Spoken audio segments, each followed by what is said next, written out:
Hi everyone, Quiveen here from the comfort of my kitchen. In today's video, we are going to take a quick look at the month of March. We're already looking forward to the 3rd of March, the night of the full moon, and as the sun is setting in the west, we can already see Venus. It is one of the brightest things in the sky, so it will be one of the first out, but we can also see Sirius and Jupiter, the second brightest planet and the brightest star. Venus is almost a little bit tougher to see because of the orange-yellow glow of sunset in the west, even though it is brighter than both of those other objects. Venus won't be in the sky for very long, it sets quite quickly. It's followed by Saturn, which is visible. Neptune will still be there, but again, very low in the west, surrounded by this orange-yellow glow of sunset, so much tougher to see. Taking a look into the south, as the sky gets dark and the full moon comes up, we've got Orion due south here at just 20 past 7. Uranus is still roughly over by the Pleiades. Jupiter is still in Gemini, much the same as what we were seeing later in February. Of course, once we get into March, we will eventually get to the equinox. We're still pretty far from the equinox here on the 3rd of March. But the days will be getting longer and eventually longer than the nights. So here we've got the full moon pretty much in the constellation Leo. If we take a closer look, the full moon here is 99.8% full. This is the full moon that will get a lunar eclipse from the Pacific. So here, just about watching the moon, the whole night through, from moonrise to moonset, we can see the full moon the entire time. It doesn't get blocked out by our shadow, it doesn't really change. We might get to see a little bit of an orange-yellow glow as the moon is rising, just because it's a full moon and it will be coming up as the sun sets, putting that orange-yellow glow of twilight into the sky. So, of course, the lunar eclipse happening on March 3rd. We will take a look at that more than likely in the next video, but it's not visible from here in Ireland. It's only going to be visible from the Pacific, really the opposite side of the planet. We don't have much visible in the morning time. As we progress towards the end of the month, we'll push through here right to the very end of March. Closer to the equator, people will get to see Mars once we're a little bit closer to the end of the month. But it looks like from here in Ireland, the glow of sunrise is just about obscuring it. So if we get rid of the atmosphere here, well, there's Mercury and there is Mars. So from closer to the equator, they might be visible, but from here in Ireland, we've just got too much sunset glow. So don't forget that Mercury is visible just as the sun is going down at the moment around this date in February, and as we get to the end of February as well. So Mercury is out at the moment. You do have a chance to see it. It will be gone for March, and even when it comes back in the morning of March, it may be difficult to see. So here we are taking a look at sunset on the 20th. We are through to the equinox. We've gone past the new moon, so the moon has come around again. Venus is nice and prominent, much easier to see, but Saturn seems to be missing. If we come back a little bit earlier in the month, there is a date when Venus and Saturn are very close together. Unfortunately, it is difficult, at least from here in Ireland, to see both of those planets at the same time. Again, because of this glow of sunset. So we'll get rid of the atmosphere, and there we go. There's Venus, Neptune and Saturn very close together. I think here on the 7th is probably the best view. They are very close together. Venus is pretty much in between Neptune and Saturn in the sky. So especially between Venus and Neptune, this is a close conjunction. But with the glow of sunset, at least with trees and buildings in the way, it's going to be difficult to see from here in Ireland. We'll try see if this is visible from the coast with a perfectly flat horizon, and it is. We can just about see it there, Saturn and Venus. So it looks like that will be achievable for us. a little bit earlier in the month. We'll push back to the equinox again. Here we are on the 20th. The sun is just setting. The sky is just getting dark at around 20 past 7, and we won't really get darkness until practically 8 o'clock, even a little bit later.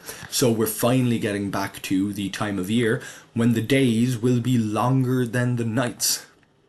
We'll bring back our messier horizon, given that it is the more realistic view. This is what we'll probably get to see. We can see here by the time it's truly dark on the night of the equinox, Orion has already moved over to the southwest. Aldebaran, the Hyades, Pleiades, all of Taurus is even further west again. Jupiter is already past due south here at just nearly 20 past 8. So Jupiter is already, it's still going to be with us for most of the night, but because it's progressed so far across the sky so early in the night, we know we're definitely not going to have it for morning, certainly not for much of morning.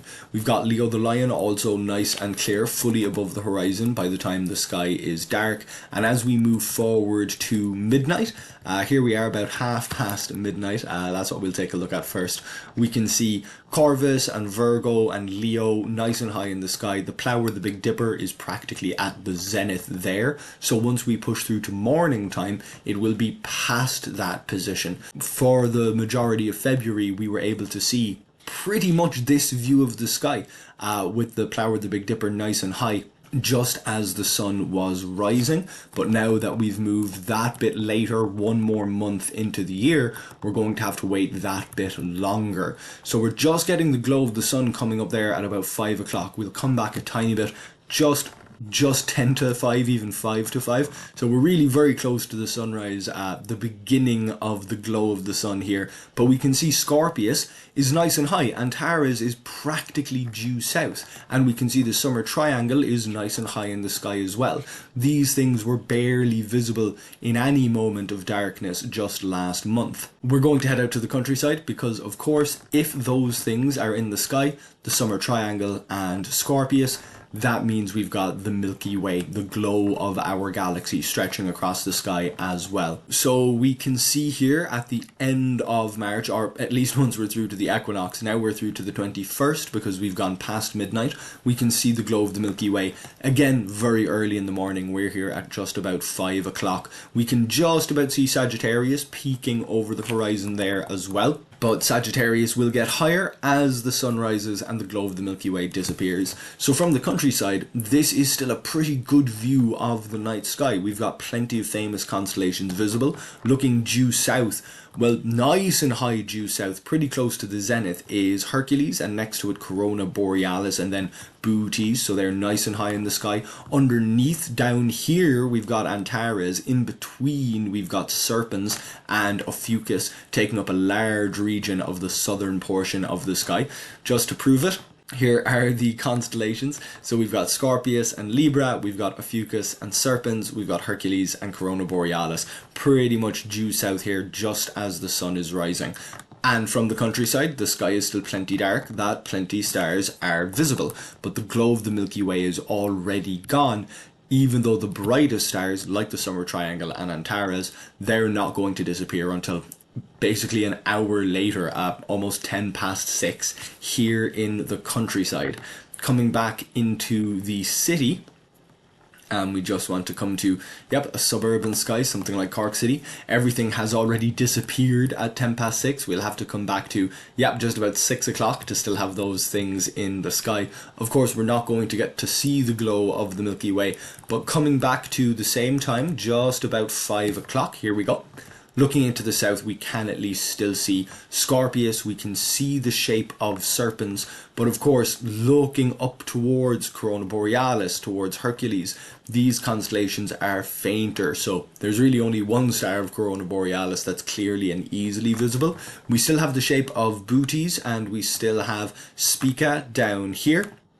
Nice and bright and blue. So as the sun is rising, we can still follow the arc of the Plough to Arcturus and then spike on to Spica. So that still works just as the sun is coming up. But once we're later into March, we can see Arcturus certainly much earlier in the evening. Here we are at just about 20 past 9. And we'll push right up to the end of the month just to show the sun Finally setting that little bit later. So here we go. Our first few bright objects. So we've got Venus, now much higher from the sun. We've got Sirius, we've got Jupiter, all visible there at just about 20 past 8, 25 past 8. So the sun will be finally staying in the sky a little bit longer. The days will be longer than the nights once we're past the equinox. We'll push forward to a good level of darkness here, which is tough to achieve with the moon on the 30th of March. But here we are, pretty dark at almost 20 to 10. So finally getting back to shorter nights, which of course means we have less time to enjoy the stars and planets, but at least we do have those longer days. So that's a quick preview of what's coming up in March. I will take a look at the lunar eclipse that's coming up very early in March in the next video. Hopefully you enjoyed this video, and hopefully you get to see some of these things that are happening in March if they're visible from your location. If you did enjoy this video, please do like it. If you like this kind of content, then please subscribe to this YouTube channel. And if you'd like to read some of this information, you can head to my website, queebeanscontent.ie. Thank you very much for watching, and hopefully I'll see you back here next time.